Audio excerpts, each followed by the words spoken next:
De leer el rostro es el tema que tenemos esta noche. Nos acompaña Víctor Hugo Mónaco. Víctor es filósofo, es periodista y además es conferencista. ¿Cómo estás, Víctor? Bienvenido, un placer. Hola, Guillermo, ¿qué tal? Un saludo a ti y obviamente a toda tu audiencia. Vamos a hablar entonces de varios aspectos. Primero querías hablar del cerebro triuno para luego llegar a lo que es la parte de la morfología. Empecemos por ahí, ¿te parece? Sí, sin duda. El cerebro triuno, que es una teoría desarrollada en los años 70 por Paul MacLean, parte del principio de que en nuestro cerebro en realidad hay tres.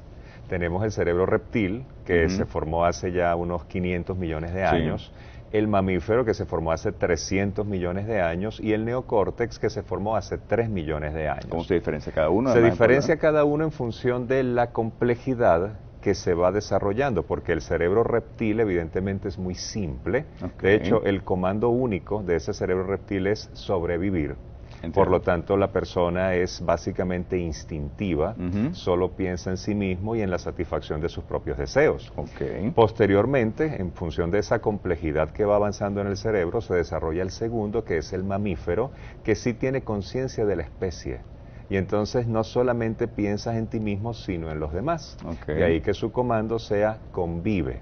Entiendo. Y el último cerebro, y quizá esa es la razón por la cual a veces la convivencia en la sociedad es tan difícil, es el neocórtex, que apenas, como dijimos, tiene 3 millones de años, y su comando es elige. ¿Por qué? Porque es el propiamente racional y es el que nos da la oportunidad de elegir entre ser animales o ser personas. ¿La idea es que tengamos un 33 de cada uno de ellos? Sí, es lo ideal, y de hecho la morfopsicología apunta a eso, porque la morfopsicología es el arte de leer el rostro, como bien lo dijiste, en función de unos estudios muy bien desarrollados desde principios del siglo XX, en primer lugar por Louis Corman, quien fue el fundador de la morfopsicología, un médico y psiquiatra francés. De hecho, fundó en 1980 la Sociedad Francesa de Morfopsicología, y también de Julián Gabarre, que es uno de sus discípulos que fundó en Barcelona, España, el Instituto Superior de Morfopsicología, vigente hasta la fecha también. Ok, partamos de un hecho. Ajá.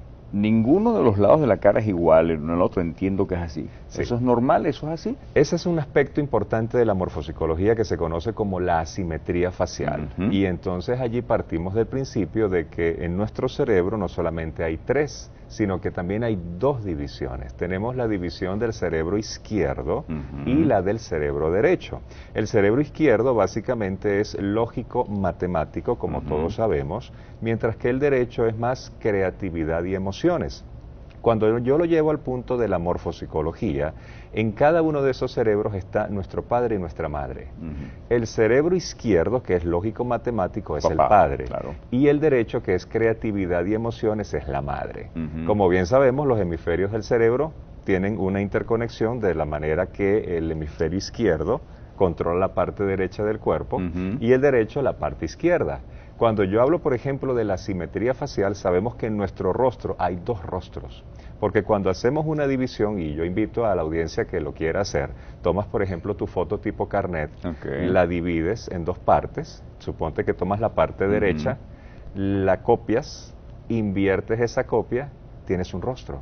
Haces lo mismo con la parte izquierda de tu rostro y es otro rostro totalmente diferente. Esos rostros son los rostros de tus padres. Evidentemente, todos sabemos que existe cierta diferenciación que es normal, porque la compatibilidad entre los seres humanos nunca es del todo exacta.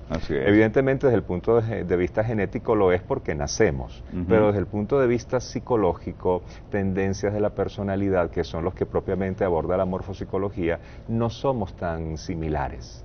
Y evidentemente esa herramienta nos permite, en primer lugar, el autoconocimiento, porque como bien mencionábamos, todo lo que hemos hablado acerca del cerebro y el hecho de que la morfopsicología parte del principio de que el rostro es un libro y todos los rasgos faciales están decodificados a tendencias de la personalidad, es necesario que yo revise cuáles son mis potencialidades, cuáles son esas cartas, por así decirlo, en el juego de póker de la vida que a mí me han tocado, para yo saber exactamente qué puedo y qué no puedo hacer.